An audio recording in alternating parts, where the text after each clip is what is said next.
Okay, Glenn Alex, this is where you got to help me. Okay. Segment. You got to put your two. All right. Okay. Segment 2. We're into the meat and potatoes of the show. How you doing over there? I am good. Yeah, just- I am good. Just relax, let go. Yeah, like I said, we're going to talk about you this segment. We're going to talk about you. So this should be easy. This is like We'll filling see. out a dating profile. This is what we're going to do. Oh, wow. Okay, you had to go there. Okay. No, I ain't going anywhere. I'm not going anywhere. You know? But I know, one time I met a lady at one of my events who, that was her business, was doing dating profiles. And Really? even hashtag Shark Tank was thinking about, maybe I could do dating profiles. Oh, I'll have to call Nicole later. Yeah, because it's all about, I guess it's all about selling. It's all about marketing. It's all about marketing. Man, I must admit, I said every once in a while that I should do a segment called If You Were Suddenly Single. Suddenly Now, I have Single. been with the same gal for 18 years. Wow, congratulations. And thank you. Talking about earning some stripes, man. Okay. But I often think, like, okay, say I just woke up one day and walked out the door and just, bam, you're single. There's a segment in that. I don't know what I would do. I'd be, I don't know. It'd be weird. No idea what to say, It'd be folks. weird. I got all these single friends, I got all these single friends, and you can just tell by their Facebook posts whether things are going great or it's like, oh, okay, no good. Something's going down today. Yes. Definitely a different show. All right, so I'd have to do that show, Suddenly Single, with Danny Vegas, if I ever was suddenly single. So anyway, I'm sure my wife would love that one. She'd get a kick out of it. But anyway, let's talk about hashtag One Lucky Gal, guest co-host, Glenn Alex. Glenn for short. We're going to talk about you this segment, Glenn. Now, this is no cheesy book. This is... Thank you.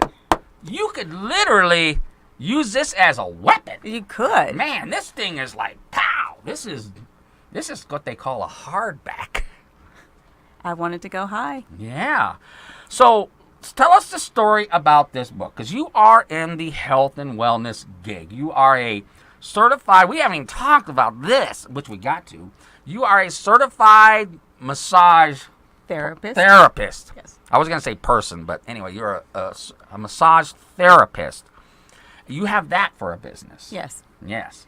And then you also have the Glenn Alex Foundation, which we're going to talk about a little bit. Yes. But then all of a sudden, this kind of popped onto the scene earlier this year that you were getting, and in fact, I think I talked to you about maybe late last year that you were about done with your book.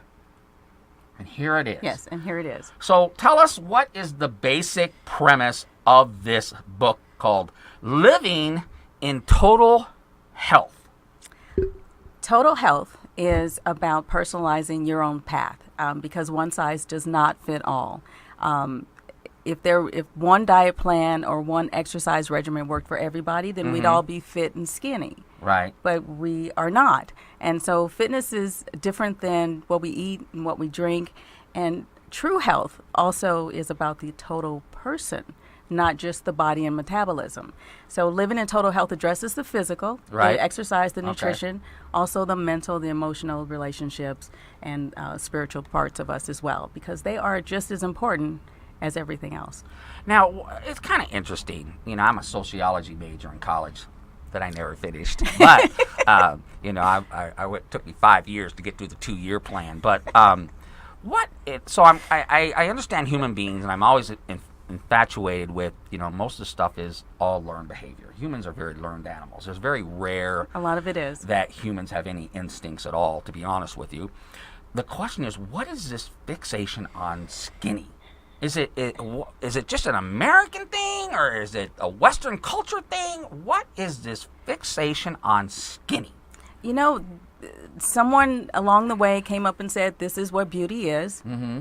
Marketed that idea very well, and other people bought into it, because there was a period of time in history where large women were in. And men felt like they could feed their families, and the larger the Right. woman, the more prominence they had in the community. So somewhere along the way, someone said, no, we like thin, we like super thin, we like this or we like that. And this is the ideal of beauty. And we bought into it. It's kind of interesting because you're right. Women who were heavier were perceived as women who would be better at what? Having children. Okay, then as women gain more power and more money, and their roles changed A little somewhat. bit, yes. Of course, now it's like, who cares about having children? What do we want on our arm? We want the skinny one that has the appearance and the apparel that makes us look good. Yes. It isn't about having 10 children anymore because we're not plowing fields anymore, and we don't need 10 kids for that. So, very interesting subject on that. But so, when you say it's a mental game, because I will tell you, this is the honest God truth. Okay. As Danny Vegas, especially we're going on 7 years now, and you've been around Danny Vegas. There are women love the Danny Vegas brand. Yes. We have a lot of women who not only work on the brand, who use the brand, the platform, and I will tell you something, and this is amazing to me, and maybe we can get into it a little bit. I always think women worry a little bit too much about what they look like. I totally agree with that. They totally worry. And I'm not saying, hey, I'm not saying I love it. I love good-looking gals.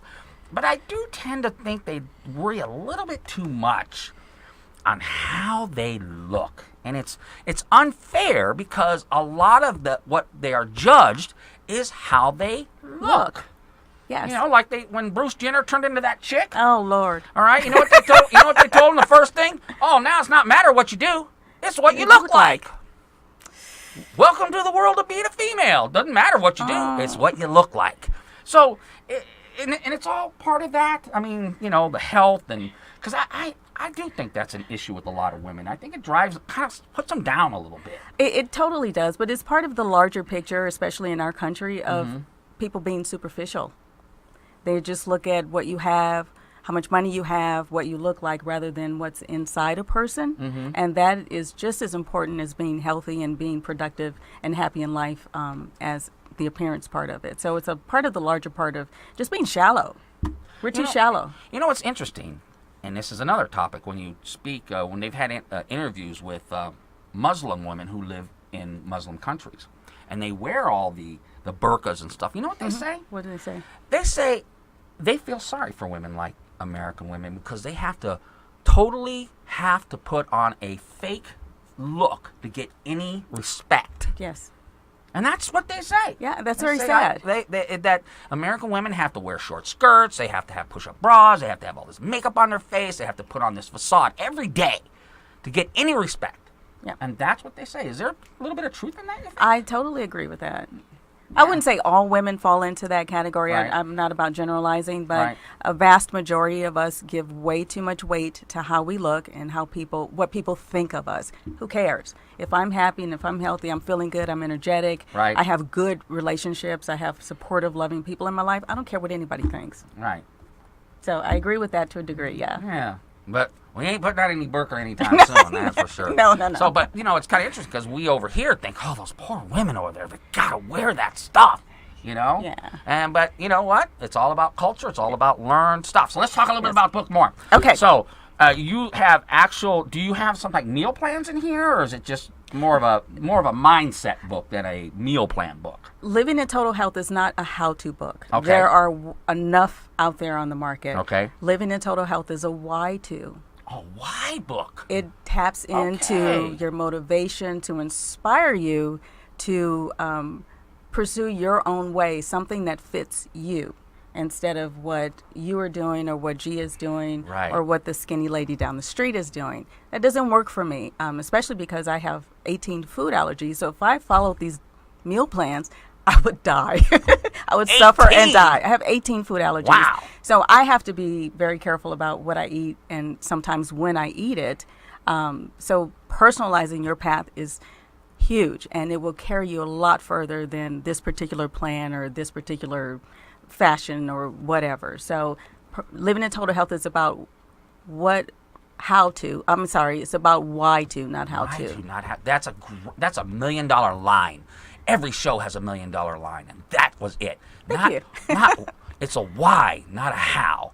We'll be back for segment 3. We'll finish up with this and talk about the Glenn Alex Foundation right after this.